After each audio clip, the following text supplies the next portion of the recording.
Hi, I'm Rosie. Welcome to my podcast called Yoga Pose. I'm Yoga Pose. My family used to call me Rosie Pose. And I feel like the nickname made me destined to become a yoga teacher. These episodes are a chance for me to share more of myself and my journey, as well as the benefits of yoga and meditation as I see them. So expect stories, sutras, and jokes, because I think I'm pretty funny and laughing is going to help us loosen up. Yoga isn't a game, but there's no reason we can't play.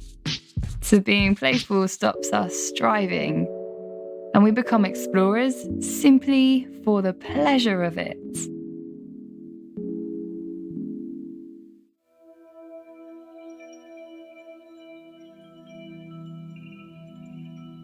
Welcome. Oh, that's not a good start. That sounded weird, didn't it? Welcome. Hello. This is the Yoga Pose podcast. Today's episode is called Wolf Wisdom. That will become clear as we get going, but I also just like to put kind of left field subjects in because I think it will help you to click and listen. Back to Brené Brown. I'm still super crushing on her. I always will. Why haven't you read all of her books yet? What's the matter with you? She is a best-selling author. I have read all of her books, obviously.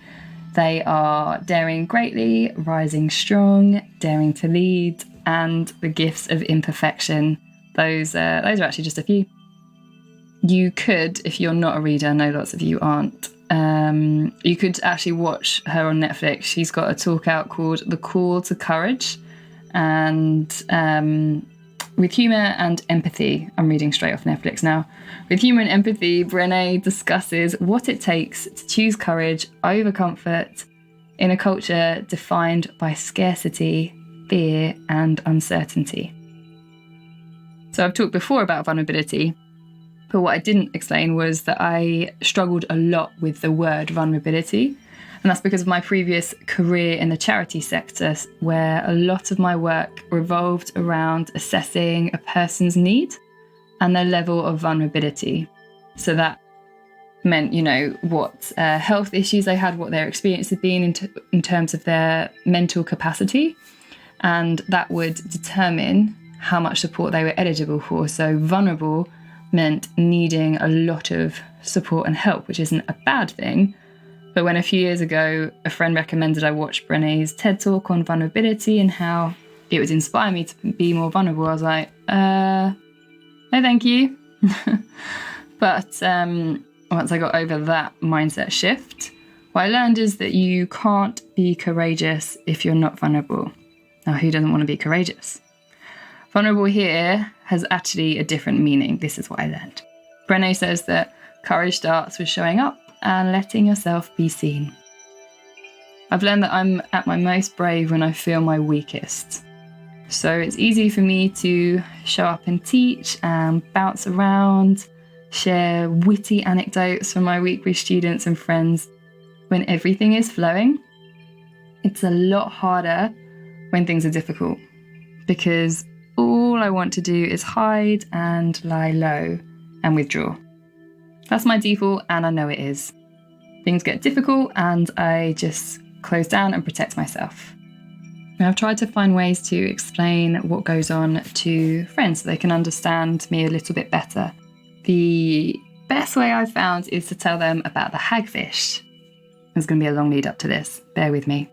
So when you do the shamanic journeying to find out your spirit animal, we've all been there. So relaxed, you've done lots of breathing, you're in a really warm room with smells and rattles, you're lying down, and you're taken on a journey to find your spirit animal, your guide. Did this most recently, I'm going to sound like one of those, did this most recently when I was in Bali. I was really jet lagged and I knew what would happen. There we were being guided on this journey into the forest to meet our spirit animal, and obviously I fell asleep. So my spirit animal couldn't show itself. When, God, I had such a good nap. When the group I was in, when we were guided out of the meditation and sitting up, drinking tea back in the room, I was a bit uncomfortable. We were asked to share what we'd experienced, what we'd felt, heard, or seen from our journeying. Now, everyone else was able to go into great detail about the animals they'd met and like fur had brushed against their leg and what sounds they'd heard. And so it got to me, I was like, the seventh person, I was like, yeah, like I felt something like go past me, but couldn't really say what it was. Most people there, they get all the cool animals. They get like panther or eagle as their spirit animal. And I don't know, I feel like I don't need to journey to find mine. I know what mine is. Mm-hmm. It is the hagfish. Yes. Now, have you seen what one looks like? The hagfish is one of the least attractive aquatic animals. It never made it into Little Mermaid or Finding Nemo, poor thing. Let me explain it to you. You'll see why. The slime of a hagfish is an excellent tool for defense. So immediately after being touched by a potential predator, the hagfish releases a large amount of slime. It's done at a stunning rate of 4 cups in a fraction of a second. 4 cups of slime in a fraction of a second. Incredible. The material expands, forms thick, viscous sheets and strands when it's mixed with seawater. So that's how it repels predators. The hagfish exhibits other useful behaviours to defend itself against its attackers. So if a person or a predator picks up a hagfish and the animal can't escape, it will twist its body into a knot. The knot begins at the head and progresses towards the tail. The knotting process helps to remove, squeeze off the slime off the surface of the animal's body. And that is thought to repel the predator. Would you go to touch something and you're like, blech, I've got cupfuls of slime all over me. And the knotting process is also useful at other times. So when the hagfish needs to remove an old slime layer from its skin. Can you imagine anything worse? Fresh slime, 4 cups worth in a fraction of a second. Pretty grim. Old slime. Oof. It also it can provide leverage when the animal is feeding, so enabling the teeth to remove food from its prey more successfully. I didn't need to tell you some of that bit. I got lost on National Geographic and read all that information, which I now can't forget, so I thought I would share it. I don't do all of those things, so there's not a huge amount of slime that goes on, or I don't knock myself up and need a process to remove old slime from my skin. But I do find it interesting. Deep sea creatures actually scare me. They look quite prehistoric. So I do think it's a shame that my spirit animal is such an ugly one. I'd love to change it to lioness or one of the cool ones, but so be it. It's been decided. I very much recommend you now Google hagfish, and you'll see that only its mummy and daddy would say it's cute. Let's stick with this metaphor though, right? So my slime, in inverted commas, is physical retreat. I put up protective layer around myself and I try to get away from people. And I don't want to be seen. That's how I look after myself. Distressing events or personal upsets very conveniently feed my habitual pattern of making it hard for people to get close to me. In recent times, I have started to interrupt the patterns. I've accepted the invitation to be vulnerable by Brené Brown's definition. She is a professor in this stuff and spent decades studying shame, courage, and vulnerability. So she explains that vulnerability is uncertainty. It's risk and emotional exposure. And that courage demands vulnerability. So with that in mind, we've all been vulnerable. Have you managed to live your life to this point without uncertainty, risk, and emotional exposure? Vulnerability is everywhere. Arranging a party and those excruciating moments before people turn up Will they turn up? Have I got enough hummus? Oh, it's so painful. Things like telling someone you love them first, or applying for a job, or telling someone a relationship is over.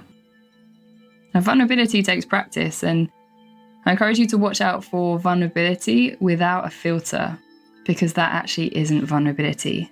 You know, the social media posts I mean, where someone absolutely unravels, or the person you just met who starts to tell you their deepest insecurities, and you're like, sorry, I didn't get a chance to tell you my name yet.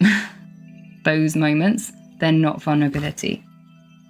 After reading the book The Wisdom of Wolves by Eli Redinger? I should practice this stuff, shouldn't I? After reading the book The Wisdom of Wolves, I'm now wondering actually if my spirit animal is obviously still part hagfish, ovs, but I think there might be some wolf in there as well. And if someone could draw me a picture of this combination animal, that'd be great, because I'm having a tough time blending them in my mind. But in the section on leadership and the alpha principle, the author talks about a particular wolf and says that a good leader, or wolf, is a model for others. This pack leader has two outstanding characteristics. He never lost a fight, and he never killed a rival. Once he made his position clear, he demonstrated astonishing generosity and let the defeated wolf live. We are all leaders. In our work, in our families or communities.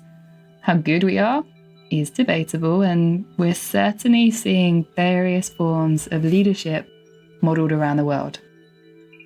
Do those wolves in power demonstrate the same compassion to their political or business rivals as the wolf I just described?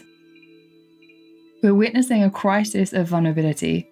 People refusing to be with uncertainty, risk, and emotional exposure because they think that makes them appear weak.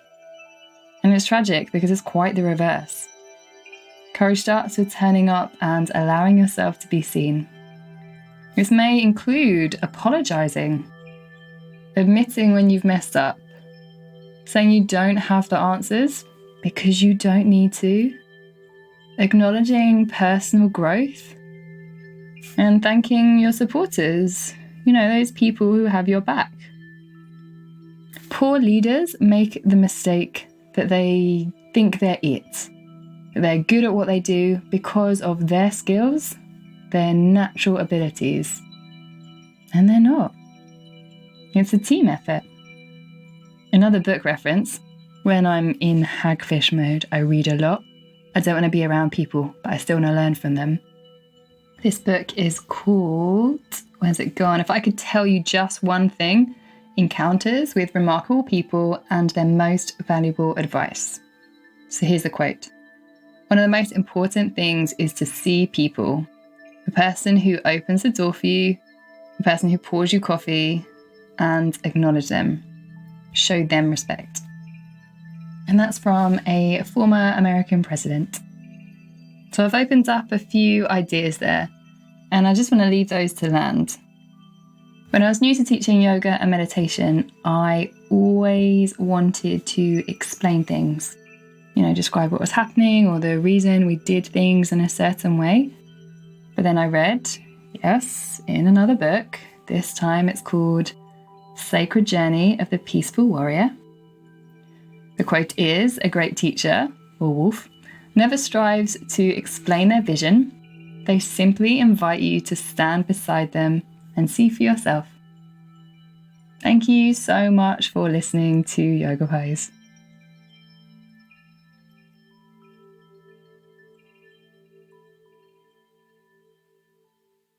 Thank you so much for listening to the Yoga Pose podcast. If you're interested in improving your karma for this life and the next, the single easiest way is to leave a review for this podcast and to share this episode on your social media channels. For VIP Next Life status, also tag and connect with me. Do your thing. Thank you so much for listening to Yoga Pose.